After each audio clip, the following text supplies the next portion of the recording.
6:08 Nashville's Morning News on Super Talk 99.7 WTN. Along with Johnny B, Ken Weaver, Dan Mandis here indeed. And yeah, it was a train wreck.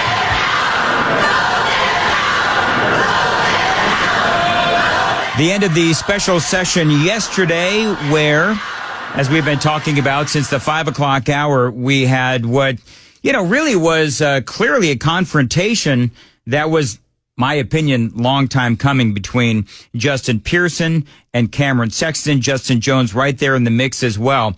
And if you haven't seen the video, it's all over the place. You can find it on the Dan Mandis Show Facebook page. I also tweeted it out. But as Speaker of the House, Cameron Sexton is trying to leave in a very crowded chamber. He's got Justin Jones on one side of him, Justin Pearson on the other. And Pearson in particular is jawing at Cameron Sexton. And at one point, Sexton and Justin Pearson sort of bump somehow. And that just started all kinds of fireworks. And you've got Cameron Sexton, pointing his finger at Justin Pearson. Justin Pearson, this man of God, just starts exploding and gets really angry at Cameron Sexton as all of the fireworks are going. And as all of this is happening, there is a very bewildered looking State Representative Scott Cepicky who is trying to calm everything. And Scott, you were right there in the midst of all of this.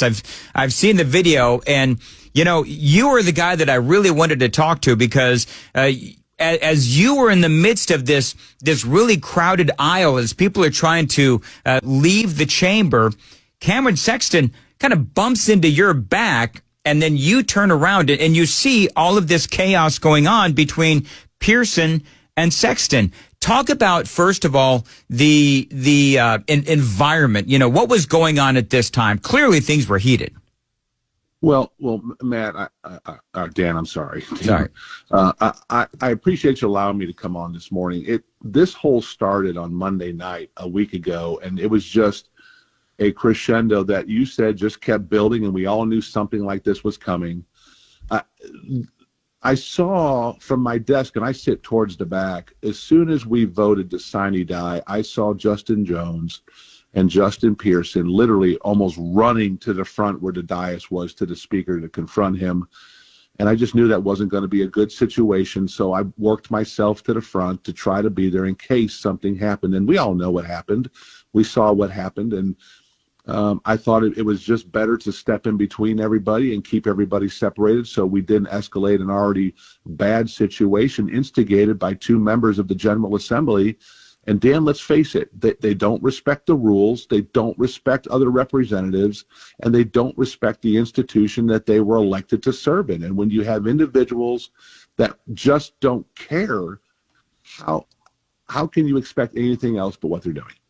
So I guess part of the question is because what we don't hear is the words that were spoken. So when people are watching this video, you're right there inches away from Cameron Sexton. You are inches away from Justin Pearson, and they're holding their little signs, 8.5 by 11, their little signs. And as I said in the 5 o'clock hour, clearly they were being confrontational, and they were trying to provoke a reaction from Cameron Sexton. What was being said during that, little period there? Well, when you see the speaker turn to Justin Pearson, he told him, "Don't touch me." And I feel from my vantage point was, and it was pretty close to the epicenter, that Representative Pearson did reach out to touch and laid hands on the speaker. Now, I don't know if it was an aggressive touch, but I feel he did lay hands on the speaker and got in his space to the point where he was bumping up against him. And the speaker and the security detail were very concerned, and so was I. And so we tried to separate them as quickly as possible because, as you saw, it was a heated exchange. I mean, it was chaos from the balcony. It was chaos on the floor. And I think the question, and Dan, the thing that concerns me the most is where was Karen Camper and John Ray Clemens, the leadership of the Democratic caucus, where were they when their members went to the dais to basically confront and assault the Speaker of the House of Representatives in the state of Tennessee. Where were they? Hey, Scott, can I jump in? The leaders of the Democrat caucus were surrounding Cameron Sexton. The leaders of the Democrat caucus clearly are the two Justins and Gloria Johnson. That's who is leading the Democrat caucus. Dan, I agree with you. And you know what? If Leader Camper and Caucus Chairman Clemens aren't going to speak for their caucus and make sure that their members adhere to the rules, et cetera, then maybe they shouldn't be sitting in the front representing the Democrat caucus. Maybe the two Justins should be sitting in the front representing the two Democrat caucus, or the Democrat caucus, and those representatives, Camper and Clemens, should be sitting in the back. It's clear that, you know, for these two Justins, no one is controlling them. They have no respect for rules. They have no respect for decorum. And as we discussed, this is something that everyone predicted. And this did not come as a surprise. And now, you know, part of the news cycle this morning, in case you missed it, is Justin Pearson is out there now saying that he is considering pressing assault charges against Cameron Sexton. I mean, that is, well, I mean, even, and I would say this, even if Sexton touched Justin Pearson, it's because Pearson, look at the video, friends, he was within, I would say, 6 inches of Sexton's face. So anybody gets within 6 inches of my face, they're going to get a shove back. They're going to get a push back. What say you? Well, I agree with you. I mean, when someone gets into your personal space and they're in your face and they're screaming and yelling at you, your first natural action is to push back and say, hey, get away from me, because you want to be able to defend yourself if the situation escalates. And you want to get someone at arm's length from you to be able to protect you. But I will 100%, and I don't have any problem saying it, that Justin Jones and Justin Pearson were, are, and will be the instigators in the House of Representatives, and they are going to be the ones, and I hope your listeners are listening to me, they are going to be the ones that prevent the state of Tennessee from doing the things that we need to do that have inspired so many people to move to this state and take up residency. Scott, you're also yourself in the news because Gloria Johnson is out there saying that you prevented her from leaving the chamber. Somehow you and other lawmakers just sort of, I guess the accusation is that you stood in the way as she was trying to leave? Well, we were walking down the center aisle, and Representative Fritz and I saw all of the turmoil in front of us as we were going to come out the door. And so we were being cautious of moving forward, and maybe Representative Johnson misinterpreted that, us trying to protect the other members and maybe blocking her. But of course, I mean, not surprising, she automatically goes to, the evil Republicans are ganging up on me and they won't let me leave. I mean, this is classic. She wants to be a victim too. This me speaking now. She wants to be a victim too. And, I feel like she and the other Democrats, this goes back to our previous conversation about who is leading the Democrat caucus. It seems like they're rushing to catch up to the two Justins, Pearson and also Jones. And, one of the more iconic moments that people are picking up on is that moment that Justin Jones ran up to the podium and grabbed the gavel and gavelled. I mean, we've never seen this kind of breach of decorum or rules before. Well, you do see this type of thing from people that feel entitled, feel like they're above everybody else, that they can do whatever they want. The rules don't apply to them, and they have no respect. Think of the great things, Dan, that have happened on that House floor. And to disrespect the House floor, not me or other individuals, but disrespect the institution like they are, I look at them like a supernova. They've got to continue to burn hot, and once they stop burning hot, their 15 minutes of fame are over. And they are going to try to do everything they can to stay relevant, to stay antagonistic, and we continue to just try to move forward and do the business for the people of Tennessee. And I want people to know this. I have sat on that House floor, Dan, and listened to those members, Pearson, Jones, and Johnson, talk about how they want to protect people and protect children and make our schools safer. And they voted against the SRO bill that would have put an SRO in every school. They voted against the school safety bill to make them safer. They voted against the mental health trust fund bill. They voted against every bill to help Tennessee become safer and to get people who want mental health better help. And they voted against every one of those.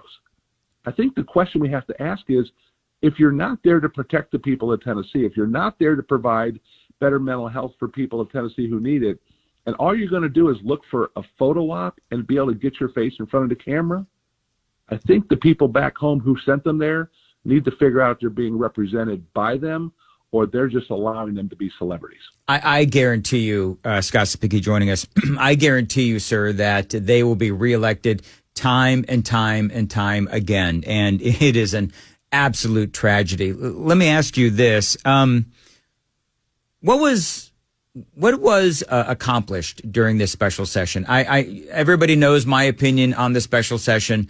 I don't believe that it was necessary, but since the governor called it, then let's do what we can to make lemons out of lemonade. I believe this whole thing, by the way, and you don't have to comment on this, this whole thing with the train wreck that is Justin Pearson and Justin Jones surrounding Cameron Sexton, instigating everything, this all goes back to Governor Lee, because Governor Lee knew when he called the special session what the Democrats in the state house are capable of. Everybody predicted this, and it happened. So when you look at what was accomplished, let's talk about what was accomplished, because, you know, there was millions of dollars that was appropriated for mental health. So talk a little bit about the accomplishments of this special session. Well, you know, we could have done more, obviously. The Senate had their opinions, but we did accomplish some good things. We put $10 million to the Department of Education to allow charter schools, especially in Metro Nashville, who doesn't want to cooperate with putting SROs in elementary schools. We put $10 million in with the Department of Education to allow charter schools to be able to pull money down for SROs. We put money in for higher education to secure their campuses, because we saw what happened in North Carolina.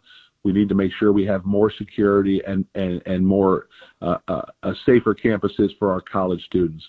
We put money in the mental health safety net to make sure that there are no individuals, or to the best of our ability, there are no individuals that will fall through and not have access to mental health. We've done a lot of really good things, and there were 12 bills on the House floor that we were passing that were funded in our appropriation bill with the Senate, so that when we come back in January, we don't have to worry about finding the money for those bills. We already have them allocated, and we can get those extra 12 bills passes.